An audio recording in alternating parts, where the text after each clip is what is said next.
Strasbourg. Entre 1985 et 1986, celui que la presse a surnommé l'étrangleur de la Roberceau fait régner la terreur dans ce quartier résidentiel. Il s'introduit la nuit dans des appartements au rez-de-chaussée où il étrangle des jeunes filles dans leur sommeil et leur inflige des sévices sexuels. La plus jeune de ses victimes, Marion Villain, a 11 ans. Quelques jours après son viol, le père de l'enfant reçoit un appel anonyme, enregistré par la police. Allô? Est-ce que votre fille va bien, celle que j'ai violée la dernière fois? Comment? Elle va bien, c'est bien remis? Qui est à l'appareil? Devinez, c'est moi qui suis passé la dernière fois. Fin 1986, les crimes du violeur en série s'arrêtent sans aucune explication. Mais il reste introuvable. Des générations de policiers strasbourgeois poursuivent la moindre piste, auditionnant des centaines de témoins et de suspects, en France et à l'étranger, en vain.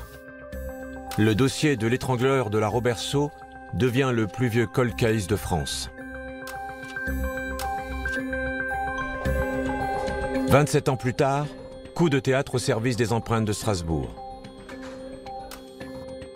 La seule preuve technique exploitable de tout le dossier était une empreinte palmaire, retrouvée chez une des victimes, Martine Riss, 17 ans, assassinée.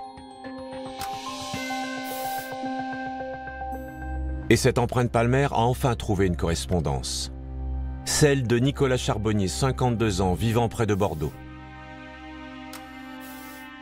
Il a seulement été appréhendé en 2011 pour un vol de porte-monnaie dans le casier d'une piscine. Et c'est pour ce petit délit que ses empreintes ont été rentrées dans le fichier national. Père d'une petite fille de 8 ans, divorcé depuis peu, Nicolas Charbonnier ne colle pas au profil du tueur. Sauf qu'il vivait à Strasbourg au moment des faits. Alors, pendant plus de 4 mois, les enquêteurs vont décortiquer la vie de cet ancien militaire, le mettre sur écoute, lui et toute sa famille, et se replonger dans les milliers de pages du dossier de l'étrangleur de la Roberceau. Le 21 janvier 2013, 27 ans après le premier crime, l'équipe du capitaine Ittinger arrive de Strasbourg pour interpeller Nicolas Charbonnier à son domicile, dans la région bordelaise. Pour optimiser le temps de la garde à vue, les policiers de Strasbourg ont délocalisé les auditions au commissariat de Bordeaux. Il est 14h10, la garde à vue de Nicolas Charbonnier commence.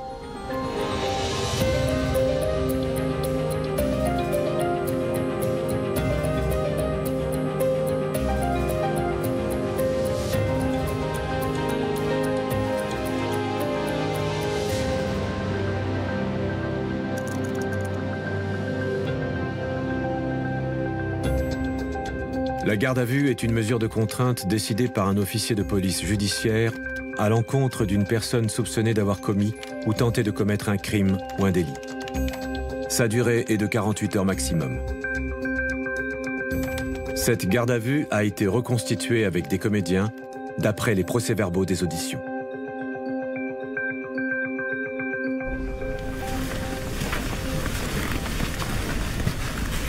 J'ai 30 minutes. Merci. Bonjour, monsieur Charbonnier. Je suis Maître Baldé, votre avocat. Avant tout, j'ai besoin de savoir si vous avez été bien traité depuis votre interpellation. Oui, tout va bien. Nous, on n'en revenait pas. On a fait sa vie, il est marié, il a une petite enfant. Comment un gars qui a été un véritable prédateur chez nous, un tueur, un agresseur de femmes, un violeur dans les années 80, a pu se transformer en voleur dans un casier, dans une piscine. Là, on s'est dit, il y a un truc qu'on n'arrive pas encore à comprendre. Et si on se plante? Et si on se plante? On m'informe que vous avez été placé en garde à vue pour meurtre, tentative de meurtre ainsi que viol. Alors, je suis en présence d'une personne absolument calme, qui a l'air serein, qui n'est même pas énervé ou stressé, qui semble croire que tout ça c'est une mauvaise blague, et qui est sûr d'être remis en liberté très rapidement. Donc lui-même, d'emblée, me met en confiance. Mais alors c'est vraiment sérieux cette histoire? Pour meurtre? Oui, on ne peut plus sérieux. Bah, c'est insensé. Est-ce que cela veut dire que vous niez les faits qui vous sont reprochés, monsieur Charbonnier? Bah, évidemment. L'avocat commis d'office, on lui a pas ramené les 15 tomes du truc, hein. Donc, je lui ai dit ce que j'avais envie de lui dire. C'est-à-dire, rien. Ou pas grand-chose. Donc, en fait, c'est une discussion de dupes à ce moment-là, entre un avocat qui ne connaît pas son client et le client qui ne connaît pas l'avocat. Elle va juste dire, est-ce que vous avez été frappé par la police? Non. Ben, on va y aller maintenant, hein. On va aller parler aux flics. Afin que le regard du suspect ne puisse se raccrocher à rien, le capitaine Ittinger a choisi pour mener la garde à vue un bureau vide. La première audition peut commencer, il est 17h30. Range-moi ça, s'il te plaît. On n'en aura pas besoin. Un verre d'eau? Volontiers. Ce dossier de l'étrangleur de Laurent Berceau, c'est une plaie. Tous mes collègues ex-chefs brigade criminelle se sont cassés les dents dessus. Et c'était, je crois, le seul cold case qu'on pouvait avoir chez nous à Strasbourg. On est un peu fébrile. C'est-à-dire que là, on est dans la phase finale d'un jeu qu'on prépare presque depuis 5 mois. Hein, voilà. Et on sait que c'est maintenant que ça va se jouer.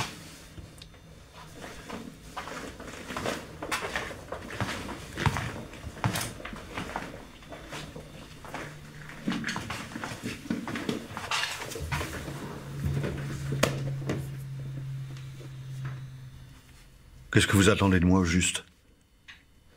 Eh ben, on va te poser quelques questions. Rien de trop compliqué.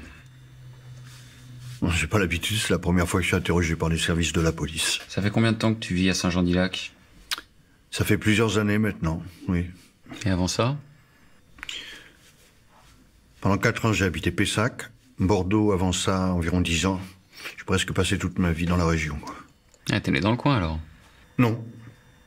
Ma famille a pas mal bougé quand j'étais enfant. Père militaire, donc vous comprenez. C'est-à-dire? Mon père, il est colonel. Il a fait des missions à l'étranger. Il était très, très diplômé. Mon père aussi était officier supérieur. À l'impression, je sais ce que c'est. Ah non, non, mon père, il aimait aider les autres. Il a été visiteur de prison, écrivain public. Maintenant, il est sur un site pour aider les gens à faire leurs problèmes de maths. Vous voyez les gens. Vous étiez combien à la maison? On était 9 enfants. Ah oui, quand même. Ça devait filer droit.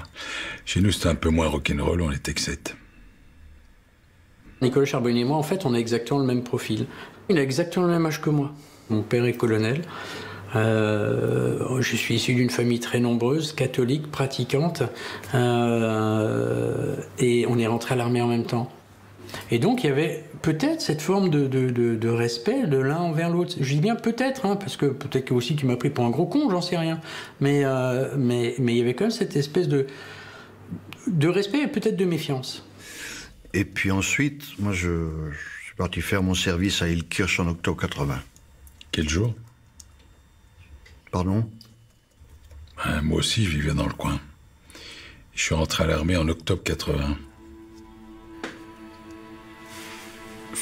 C'est le 12 octobre. Ben ça alors. Même jour que moi. C'est donc de Strasbourg dont vous voulez me parler? Nicolas Charbonnier comprend que le capitaine Ittinger a fréquenté le même Strasbourg que lui dans les années 80 en tant que soldat du rang. Mais il ignore que les enquêteurs s'intéressent de près à son dossier militaire. Il n'est resté que 5 ans à l'armée et n'a obtenu que le grade de sergent, bien loin de la prestigieuse carrière de son père. Année après année, les notes et les appréciations sont sans appel. Donc le fait que Nicolas fasse soldat du rang, qui monte jusqu'à sergent, mais qu'il soit médiocre et qu'au bout de 5 ans il se fasse lourder, je pense qu'en revenant chez lui, il n'a pas dû revenir triomphant, quoi, hein. Donc je pense qu'il devait être assez mal vis-à-vis de son père, quoi. Il est certain que la figure du père était peut-être trop idéalisée pour lui, était trop exemplaire, et que cela a amplifié son sentiment d'échec quand lui-même a voulu faire une carrière militaire. Il est renvoyé de l'armée le 30 septembre 1985. À 23 ans, il retourne vivre chez ses parents à Schiltigheim, près de la Robertsau. À quelques rues de là, une semaine plus tard, une jeune femme est violée dans son appartement en rez-de-chaussée. L'agresseur tentera aussi de l'étrangler. Nicolas Charbonnier sort de l'armée le 30 septembre. Elle est agressée le 6 octobre. Elle habite à 400 mètres du domicile de Nicolas Charbonnier. Donc je veux dire, pour moi, c'est évident que c'est la première victime de Nicolas Charbonnier. Elle habite au rez-de-chaussée surélevé. On retrouve une cordelette à côté de son matelas. Des tas de choses qui rappellent les autres dossiers. Entre octobre et mars 86, 6 agressions seront attribuées à l'étrangleur de la Robertsau. À chaque fois, on retrouve le même rituel. Les victimes habitent tout au rez-de-chaussée. Il entre en cassant un carreau avec un caillou, les surprend dans leur sommeil, les étrangle dans leur lit avec une cordelette. Il déplace ensuite les corps inanimés dans l'appartement avant de les agresser sexuellement. Martine Riss, elle, a été emmenée dans la cuisine. L'agresseur a pris son temps, allumé les lumières et s'est acharné sur sa victime. Il a cherché un couteau pour couper les bretelles de son soutien-gorge, lui a ôté son bas de pyjama et arraché une touffe de cheveux. Puis il lui a coupé les poils pubiens alors qu'elle agonisait. Il s'est ensuite rendu dans la chambre de sa sœur Patricia, qui s'est réveillée alors qu'il était sur elle pour l'étrangler. Ses hurlements l'ont mise en fuite. On n'a retrouvé aucune trace technique exploitable, hormis l'empreinte palmaire laissée sur la commode de Martine, celle qui a permis l'interpellation de Nicolas Charbonnier. Attendez, ça voulait pas du tout dire à cet instant-là que M. Charbonnier avait pu commettre un crime. Et effectivement, la première réaction que j'ai, c'est de me dire, mais peut-être qu'il connaissait simplement cette victime, qu'il était présent à un moment dans cet appartement, mais absolument pas pour y commettre les crimes décrits. On a une trace, mais si c'est un copain, s'il faisait partie des secours, s'il faisait partie d'une équipe de déménageurs, des gens qui ont ramené des meubles pour les filles, on a tout vérifié. Et au fur et à mesure, on ferme les portes. Donc au fur et à mesure qu'on avance dans les 4 mois, vous arrivez à vous persuader, vous, que ça peut être que lui. C'est vrai qu'on part pas avec grand-chose. On part pas avec grand-chose et c'est vrai que 27 ans après les faits, les témoins ont vieilli, ils ont plus la même mémoire, ils ont plus les mêmes souvenirs qu'à l'époque. Je me souviens pas, c'est des témoignages contradictoires par rapport aux premières auditions parce que les gens se rappellent plus. Et on s'est rendu compte qu'en fait, ça nous desservait. C'est-à-dire que plus on rentrait d'éléments troubles ou non qu'on n'arrivait pas à établir, plus ça profite en fait à la personne qu'on va viser. Et là, j'ai tout de suite dit à Michel, stop, on arrête tout, on va changer notre fusil d'épaule. Et donc petit à petit, on en est rentré à faire des jeux de rôle. Alors, il me parlait comme si j'étais Nicolas Charbonnier. Et j'ai essayé de le contrer. Pas n'importe qui. Ah ouais. C'est ce qui se passe. Pendant les 4 mois de préparation de la garde à vue, les 2 policiers ont passé au crible les questions d'ordre professionnel, familial, intime et même sexuel. Ils ont simulé les réponses potentielles de Nicolas Charbonnier afin de rester maître du déroulé des auditions. C'est ce qui se passe à ce moment-là. Quand j'étais jeune, il y a une fille, là, je l'avais tapé dans l'œil. Elle s'appelait comment? Martine, je crois. Ouais, c'est ça, Martine. On a dû se voir 2-3 fois, je dirais, à l'époque dont vous me parlez, là, chez elle. Bon, on n'a pas fait grand-chose. Hein. Je suis un gentleman, vous savez. Puis un jour, plus de nouvelles. Ça s'est terminé comme ça. Eh ben, tu vois, là, ton empreinte palmaire. Et s'il nous dit ça, peut te la carrer au cul bien profond, parce qu'on est mort s'il nous dit ça. On s'est assuré qu'il n'était pas connu de l'entourage de Martine Riss. Maintenant, Martine Riss, de ce qu'on savait du dossier, c'était une fille assez discrète, qui faisait ses études à Strasbourg, qui bougeait pas une oreille, etc.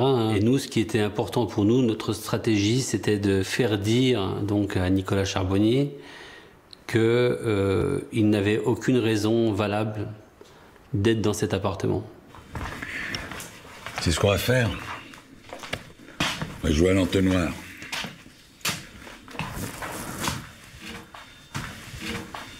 Tu te souviens du chalet? Quoi? Ça, c'est ma première question que j'ai posée. Le chalet, c'était une boîte de nuit pour à Strasbourg. Les militaires sortaient. Donc toutes nos auditions sont déjà écrites. Quelles que soient les réponses qu'ils pouvaient nous donner, il fallait qu'on reste sur notre trame à nous, et uniquement notre trame. Parce qu'on savait exactement où on était et où est-ce qu'on voulait arriver. Tu te souviens du chalet? Je me souviens très bien. J'allais le week-end, boire un verre, me détendre. C'était très couru à l'époque. Ouais, tu parles. Un vrai piège à gonzesse. Ouais, moi, j'y allais surtout pour l'ambiance. Tu sais, on sous-estime toujours le prestige de l'uniforme. Ah, avait de quoi faire. Pas vrai? Ouais, c'est sûr. Je pense à un truc. Si ça se trouve, elle a peut-être connu la même fille. Je ne crois pas, non. Et les filles que tu rencontrais à l'époque, tu finissais la soirée chez elles en général? Ça pouvait m'arriver des fois. En fait, avant mes 17 ans, j'ai pas couché avec beaucoup de... En fait, avant mon ex-femme, on peut dire que j'ai rien eu de sérieux, quoi. J'étais pas non plus un grand séducteur. D'accord. Donc si je te dis Carole Reichelt? Ce nom ne me dit rien. Gisèle Tin? Pas la moindre idée de qui ça peut être. Où voulez-vous en venir? On ne voulait absolument pas qu'il puisse nous dire qu'il connaissait Martine Riss. On a noyé le nom de Martine Riss parmi des noms d'autres femmes apparues dans le dossier, quoi. Et une certaine Marion Villain, ça vous dit quelque chose? Ce sont pas des filles que j'ai connues, en tout cas. Martine Riss? Vous cherchez à faire l'historique de mes conquêtes? Vos conquêtes? Donc vous les avez côtoyées? Absolument pas. Judiciairement, c'est pas terminé, quoi. Hein, on peut pas emmener un mec aux assises juste parce qu'il dit je connais pas Martine Riss, quoi. Donc, mais pour moi, mon opinion, elle est faite, quoi. Voilà. Le fait qu'ils ne connaissent pas Martine Riss et qu'il n'ait eu aucune raison valable d'entrer dans cet appartement, voilà, c'est fini, quoi. Tu nous as toujours pas dit quel était ton genre? Parce que j'ai pas de genre particulier. Je voyais des filles de mon âge, comme tout le monde. Parfois un petit peu plus jeunes. 20, 21 ans, 22. Mais jamais des mineurs. Et des filles mineures au chalet, il y en avait aussi. Je le sais, puisque j'y étais. Hein. Donc ça faisait partie vraiment des premiers points de passage importants qu'il fallait que l'on marque sur le papier. C'est qu'il n'est pas sorti avec une fille mineure. Martine et Marion sont mineurs, les modes opératoires sont identiques. Dès 1986, les enquêteurs relient les deux affaires et font appel à un psychiatre pour les aider à établir un premier profil de l'étrangleur de la Roberceau.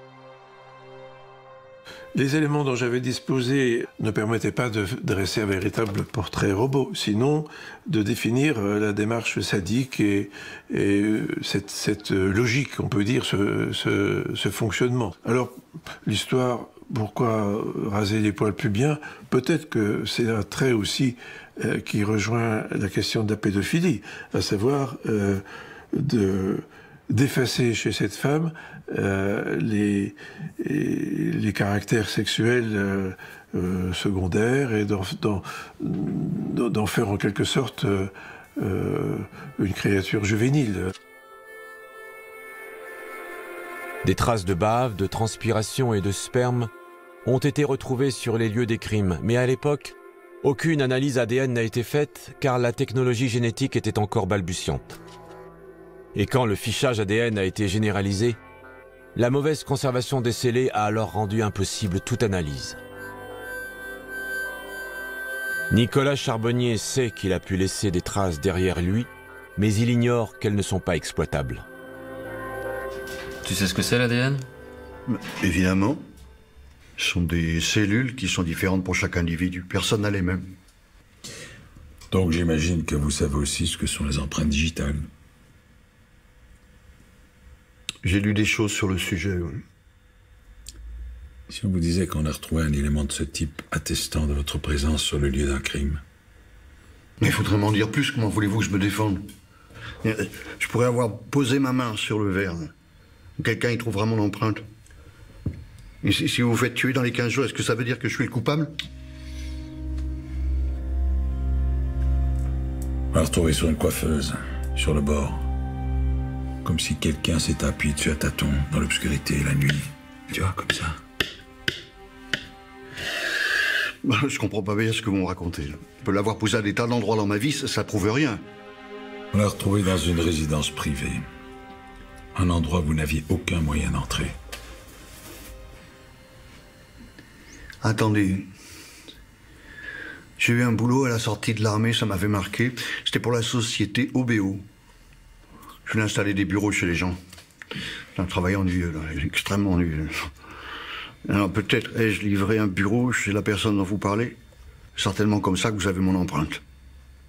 Lors de cette première audition, le fait que les officiers de police judiciaire parlent d'ADN et d'empreintes nous font croire tout de suite à mon client et moi qu'il y a effectivement de l'ADN retrouvé et de l'empreinte digitale retrouvée dans le dossier.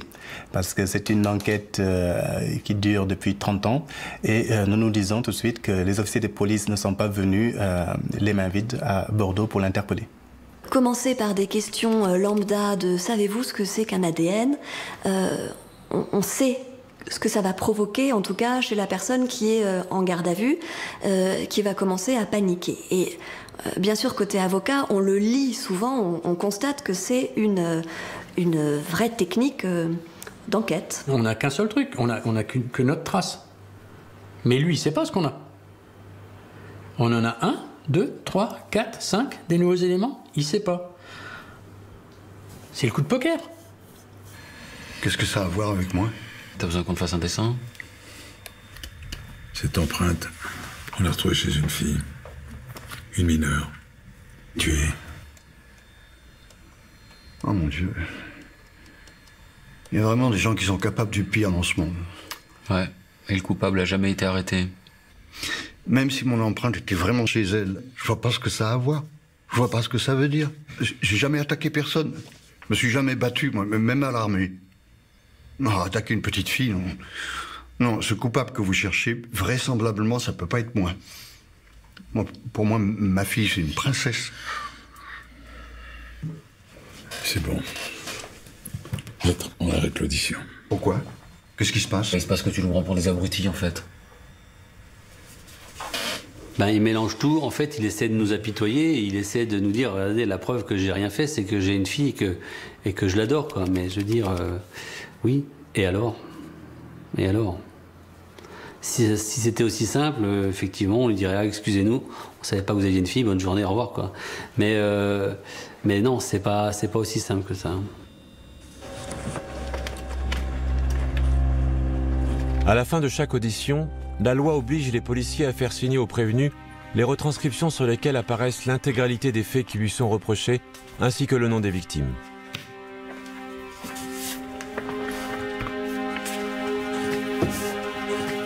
C'est la première fois qu'il voit l'intégralité des noms des victimes. Il voit exactement les incriminations, viol, tentative de meurtre. Donc là, je pense quand même que quelque part, ça fait tilt dans sa tête. Pourquoi est-ce que c'est la première fois qu'il le voit? Parce que c'est la première fois qu'on lui montre. Voilà. Alors oui, c'est pas bien ce qu'on a fait. C'est pas bien. Normalement, quand j'arrive, lorsque je dis toc toc toc à la porte, je lui montre ma carte de flic. Bon, j'ai en général mon brassard, je lui montre ma carte de flic et je lui montre la pièce de justice. Alors je lui ai montré sûrement la pièce de justice, hein, j'insiste sur le sûrement, hein, mais je lui ai pas donné. On lui montre, on lui donne pas. Donc il l'a pas lu. Voilà. Sur la notification de garde à vue, j'avais squeezé, donc celle-là il l'avait lu hein, aussi, hein, mais j'avais squeezé beaucoup de choses. Alors c'est pas bien. C'est pas faux, mais c'est pas bien. Moralement pas bien, mais c'est pas faux. J'ai pas commis d'erreur de procédure. Pensez bien que tous les avocats ils se sont penchés sur le problème après. Hein.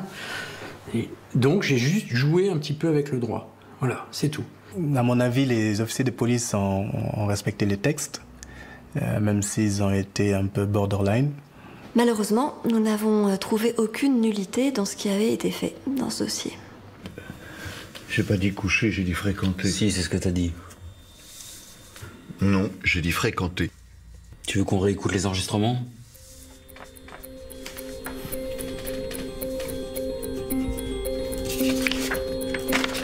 Nicolas Charbonnier ignore que depuis quelques heures, son ex-femme, avec qui il a vécu presque 20 ans, est auditionnée par un autre policier.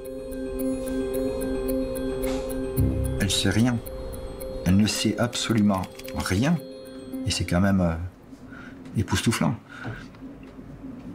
Et elle le reconnaît. Ils n'ont jamais parlé ensemble de leur passé respectif. Quand je demande à Karine Charbonnier de savoir si son ex-mari, qui plus est le père de sa fille, peut être l'auteur de ces faits, elle n'est plus à ce moment-là dans l'incompréhension. Elle est dans le déni.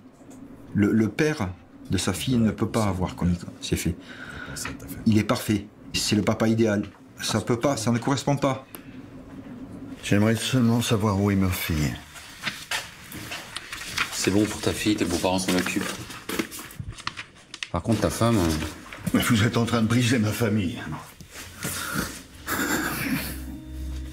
Nicolas. Tu seras encore là demain, si tu changes d'avis.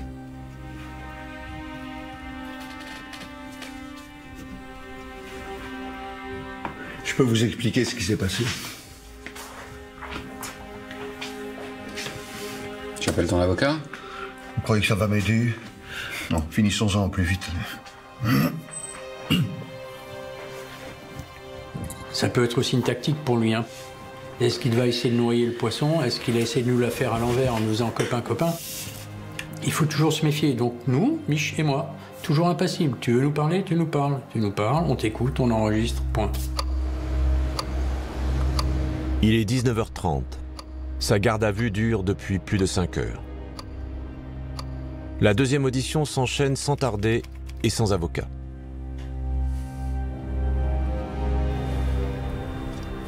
Oh bah allez-y, on vous écoute. Je suis pas fier. Ce n'est pas une histoire que j'ai racontée à qui que ce soit. À l'époque qui vous intéresse, je venais de sortir de l'armée. Je ne savais pas trop quoi faire de ma vie. J'étais un peu désœuvré. Et le chalet, puisque vous en parliez, c'était effectivement un endroit où les militaires se retrouvaient pour draguer, mais pas que. J'y ai fait des connexions. J'ai rencontré quelqu'un, on parlait beaucoup, on buvait beaucoup aussi, on a sympathisé. C'est un homme cultivé qui avait un peu d'argent, c'était fascinant pour moi. Je n'avais jamais rencontré quelqu'un de pareil. Et travaillait pas vraiment, il était cambrioleur. Wow. Et un jour, il m'a proposé un coup. Et qu'est-ce que vous avez volé? Ben c'est ça le pire, rien. Je cassais un carreau. On rentrait avec mon associé, je restais 1 minute ou 2 maximum. Je m'y prenais comme un manche que j'ai jamais rien ramené. Je mettais même pas de gants.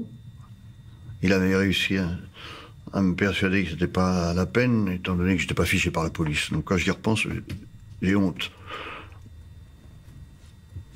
Dans notre jargon, on a ce qu'on appelle, nous, le PV chic, c'est le mec qui va vous dire non, j'ai rien à voir là-dedans. Ah non, moi, non, c'est pas possible.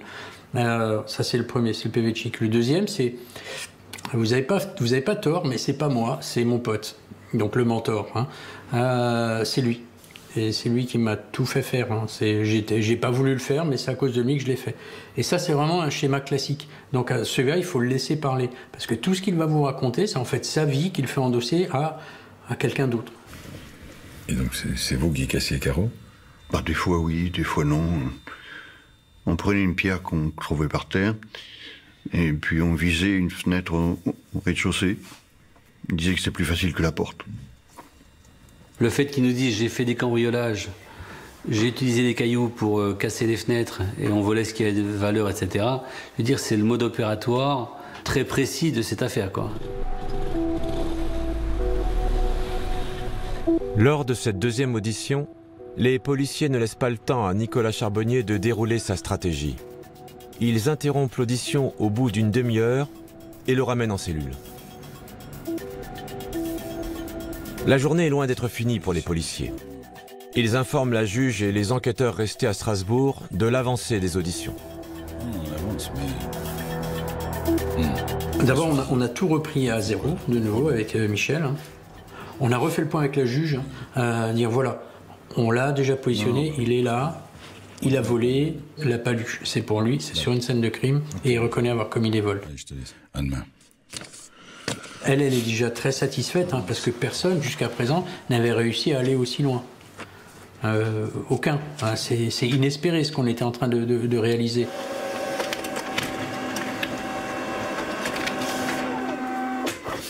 Sans surprise, la juge autorise la prolongation de la garde à vue. Ils vont pouvoir le garder 24 heures de plus. Mais manquant de preuves, ils ne vont pas se précipiter. Ils vont le laisser mariner en cellule. On veut qu'il se fourvoie, quoi, voilà. Là, on veut qu'il le mette dans des conditions psychologiques telles que le lendemain matin, voilà, il sache plus où il est, quoi. Voilà. La garde à vue dure depuis plus de 24 heures. L'avocat de Nicolas Charbonnier est appelé pour s'entretenir avec son client juste avant la troisième audition. Je ne suis absolument pas au courant qu'il y a déjà eu une deuxième audition la veille. Je suis absolument surpris. Je lis ici que vous avez raconté avoir commis des cambriolages. Je comprends par la suite qu'effectivement, il s'est cru obligé de donner des éléments pour mener les enquêteurs en bateau. Pour justifier la présence de son empreinte palmaire, Nicolas Charbonnier a reconnu avoir volé chez les sœurs Ries. Mais les policiers ont besoin que l'adresse de Martine Ries soit formellement inscrite dans le PV d'audition. Après 18 heures passées en cellule, Nicolas Charbonnier semble épuisé. Bon, on va reprendre là où on s'est arrêté hier.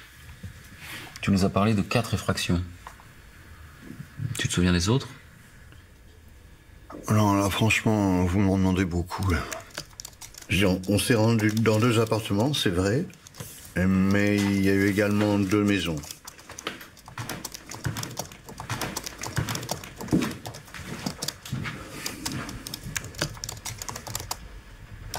Quand j'ai quelque chose à lui dire ou quand j'ai un point particulier, je lui envoie un SMS, il le lit discrètement. Il ne faut pas couper le fil entre le mis en cause et l'interlocuteur.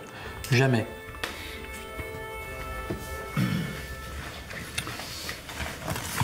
Bon, je reprends parce qu'il faut être bien précis. Tu as reconnu t'être introduit au domicile des sœurs Ries, 3 rue d'Alinden, Strasbourg, dans le quartier de la Robertso. On a retrouvé ton empreinte palmaire. C'est bien ça? Oui. On l'écrit, il n'a pas plus de réaction que ça. Il aurait très bien pu hurler, son avocat même aurait pu hurler, ce qui veut dire que, de facto, c'est acté. On est d'accord. Il ne dément pas, parce que ça ne fait pas de lui un violeur, et surtout, il veut expliquer comment son empreinte ou éventuellement son ADN, parce qu'il pense toujours que son ADN a été retrouvé. Donc comment ces éléments se retrouvent chez les victimes. Nicolas Charbonnier a admis avoir cassé le carreau pour s'introduire chez les sœurs Ries pour cambrioler. Or, le carreau a été cassé 3 jours avant le crime. Rien n'a été volé.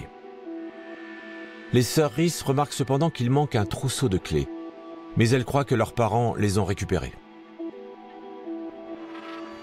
Michel Thomas en déduit que cela s'est passé en 2 temps et qu'il y a donc eu préméditation. Tu nous as parlé de ton complice, disons qu'on va l'appeler Monsieur X. Comment est-ce que vous procédiez? J'ai trouvé un double des clés accroché à un clou. J'ai ouvert la porte pour qu'il entre. Et tu sais ce qu'elles ont fait, les sœurs Ries, quand elles ont vu que leur carreau avait été cassé? Elles ont cru un cambriolage? Non, pas du tout. Rien n'avait été déplacé chez elles. C'est bizarre pour un cambriolage, tu trouves pas? C'est vous les experts. Aucun voleur au monde n'entre sans mettre à sac les endroits qu'il cambriole, c'est la base. Être discret, ils en ont rien à foutre. Hein? Mais là, on a quelqu'un qui s'est introduit chez les sœurs Rhys, a pris un double des clés, pour revenir plus tard. Pour moi, c'est déterminant, quoi. Voilà. Pour moi, c'est déterminant. C'est la preuve que le mec qui est rentré dans l'appartement cassant une fenêtre avec un caillou, c'était pas un cambrioleur.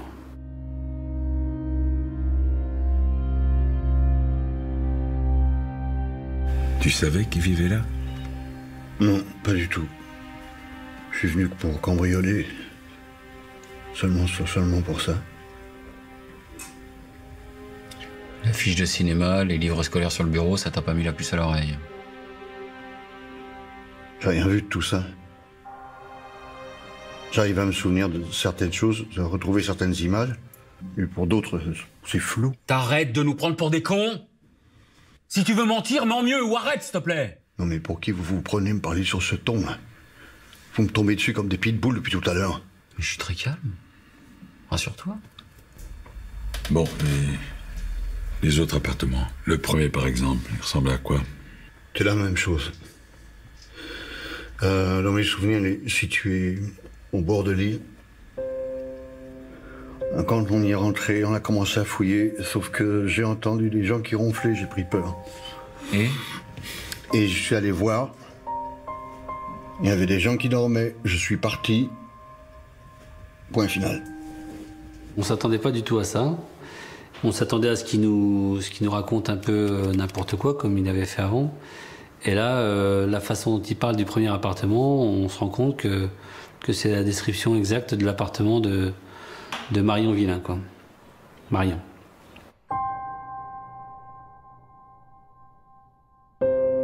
Marion est la plus jeune des victimes de l'étrangleur de la Roberceau. Toute sa famille dormait quand il est entré dans la maison et l'a étranglée dans son lit.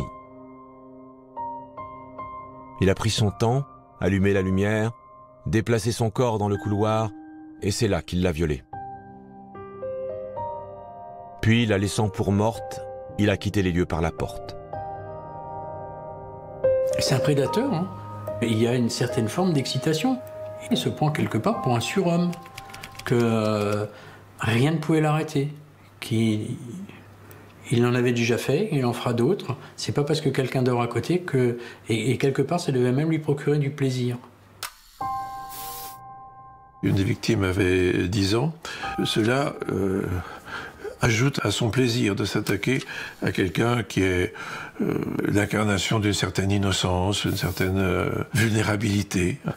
Le plaisir du pédophile est là, c'est de s'en prendre à des êtres qui ne savent même pas ce que c'est que la sexualité, ou du moins qui n'ont qu'une expérience, qui ne peuvent, je dirais, sont totalement sans défense par rapport à une agression de type sexuel. La petite dont vous parlez, elle a eu des séquelles? Mis à part sa vie foutue en l'air? Je crois pas, non. Je parle de séquelles physiques. Eh ben, il lui est arrivé ce qui est arrivé à Martine Rhys. Marion a été retrouvée dans le couloir, allongée. Il y avait du sang entre ses jambes. Cette ordure revenait après nos effractions pour faire ses horreurs. C'est vraiment Kaiser Soze, le type, hein. Il t'entraîne dans ses coups, seulement parce qu'il a décidé de violer et d'assassiner de jeunes filles. Non, vous pouvez vous arrêter une seconde? Vous êtes exaspérant à la fin. Mais c'est ce que je vous ai expliqué à l'instant.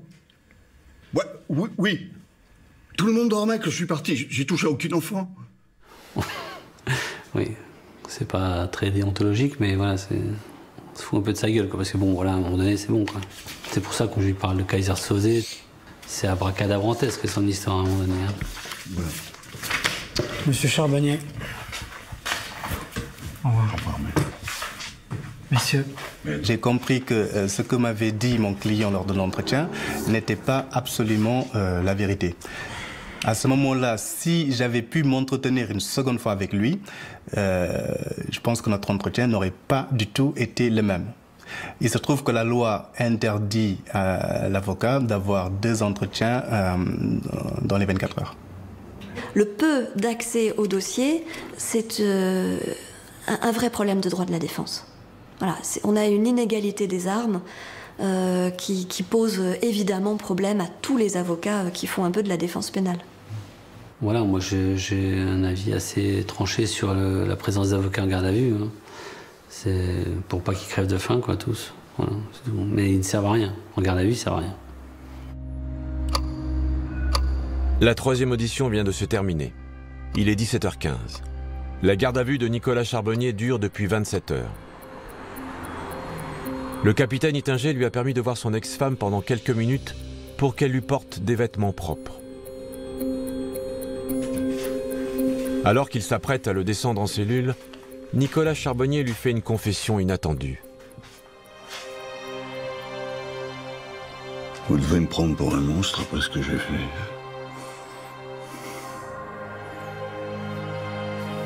Il m'a dit ça, mais on ne peut pas en faire état, on ne peut rien en faire. C'est quelque chose qu'il m'a dit de lui à moi. Je ne peux pas m'en servir en procédure. Je ne veux pas le relancer là-dessus, parce qu'on peut arriver à une situation de blocage également, en disant non, toi tu me mens, ou vous me mentez. Je vous ai jamais dit ça. Donc il me l'a dit à un moment. Je suis suffisamment intelligent également pour le garder pour moi, enfin je l'ai partagé avec Mich, mais on ne s'en resserre pas. À la veille de la 4e audition, non seulement ils ont des aveux inutilisables, mais en plus, ils ne peuvent pas profiter de l'erreur de Nicolas Charbonnier. Nous, on n'est pas prêts. Comme je dis, nous, on est parti en fait là-bas pour la paluche dans l'appartement des sœurs Riss. Marion, on connaît son histoire, on connaît, mais on n'a rien pour la rattacher. On n'a rien. Okay. Ils ont la nuit pour établir une nouvelle stratégie. Ils la préparent avec les enquêteurs restés à Strasbourg, qu'ils leur communiquent à leur tour les dernières auditions de la famille de Nicolas Charbonnier.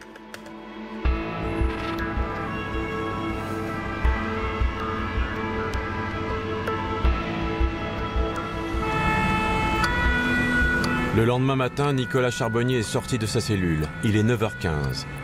La garde à vue est commencée depuis 43 heures.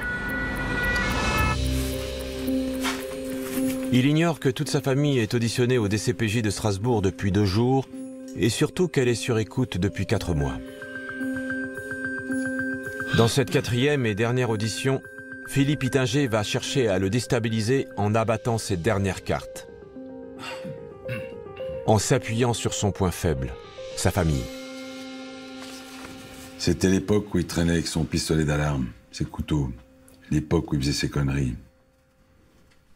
C'est ce que c'est, ça? C'est l'enregistrement d'une conversation téléphonique entre vos frères Thomas et Jérôme, il y a 2 jours, à 16h.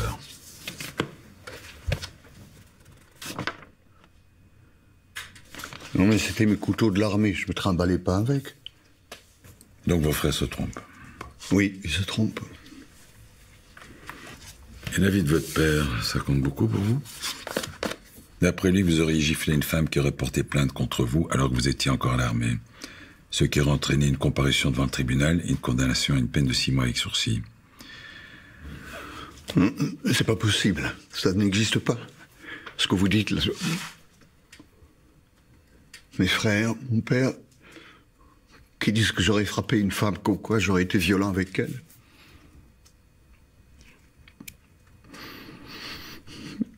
Je m'en souviens pas. Je ne me souviens pas.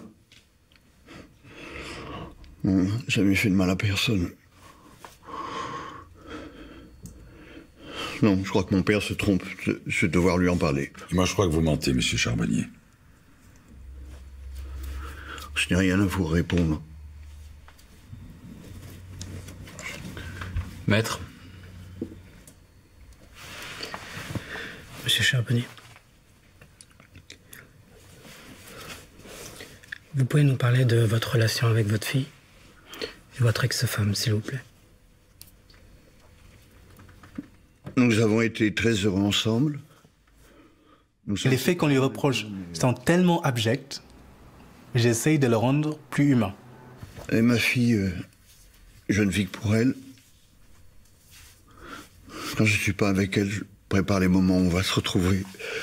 Ma fille, c'est certainement ce que j'ai de plus précieux au monde. C'est mon trésor. Ma fille, c'est ce que j'ai de plus précieux au monde.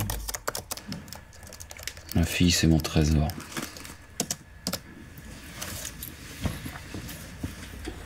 Bon, la question, bien sûr, s'est posée, qu'est-ce qui s'est passé chez Charbonnier pour qu'il, je dirais, abandonne, si on peut dire, sa carrière de meurtrier pour mener une vie de famille, soi-disant modèle.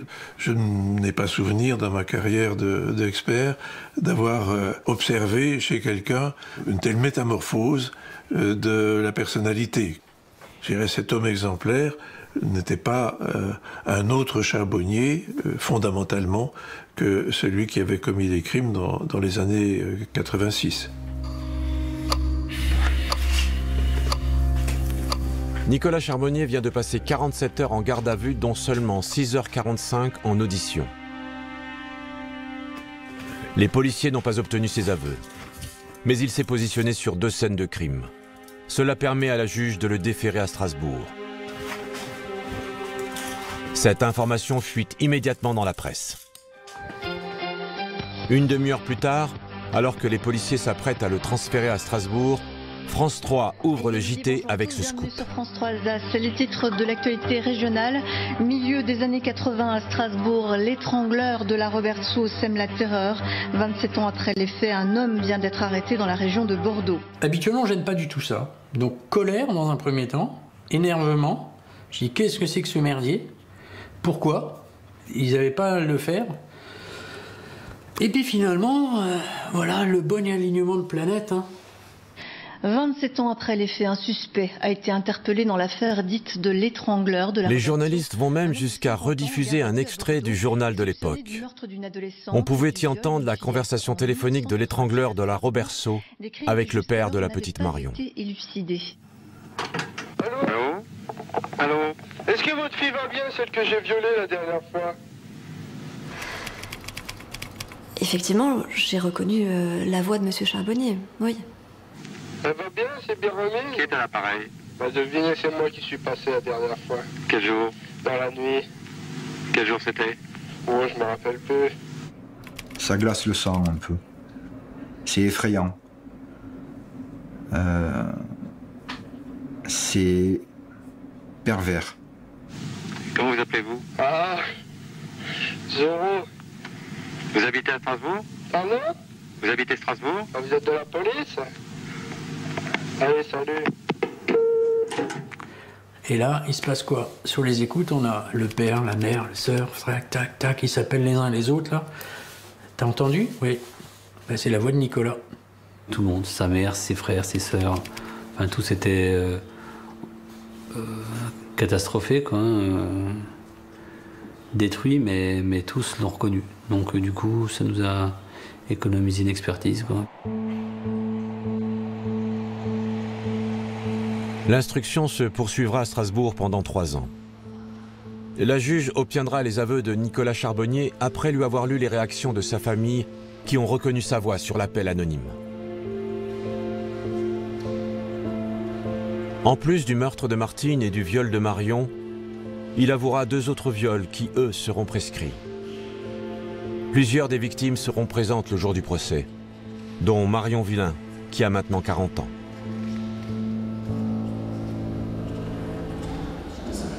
Depuis, on est amis. Je sais que voilà, elle est vraiment contente qu'on ait sorti le dossier. Ça lui a fait beaucoup de bien. Et c'est clair que voilà, on fait aussi ça pour ça. Que je veux dire, on ne demande pas des médailles, mais je veux dire voilà, quand les gens sont satisfaits de notre travail, et là, je pense qu'elle l'était, que ce soit Marion, Patricia, ça fait plaisir, quoi. Voilà. Je resterai toujours persuadé, je pense que Michel aussi, que dans la salle, on avait également d'autres victimes qui sont juste venues le voir, qui sont venues voir comment est-ce qu'il allait être puni et qui n'avaient jamais osé déposer plainte. On en est persuadé. L'étrangleur de la Robertsau, âgé de 53 ans aujourd'hui, a été reconnu coupable de l'ensemble des chefs d'accusation pour les crimes commis en 1986 à Strasbourg. Nicolas Charbonnier sera condamné à perpétuité, dont 20 ans de sûreté, pour fait de viol et tentative de meurtre sur mineurs de moins de 15 ans, emploi de torture ou d'actes de barbarie pour l'exécution d'un meurtre sur mineurs de plus de 15 ans. Il ne fera pas appel. Un verre d'eau ? Volontiers. Très sincèrement, s'il refusait de parler, on avait perdu. Donc c'est à nous de savoir jouer avec la procédure. Alors bien sûr, l'avocat va crier au scandale, mais à partir du moment où vous avez découvert un meurtrier, il faut déjà avoir les couilles sérieusement bien attachées pour aller dire que les flics, ils ont mal fait leur boulot, quoi. Et je pense qu'avec Charbonnier, qui était vraiment un cas particulier, parce que nous, on nous a demandé de travailler avec la législation moderne sur un cold case. Eh bien, il faut s'adapter. Il faut s'adapter, il faut trouver une véritable stratégie, il faut être rusé, et il faut aller au bout de son idée.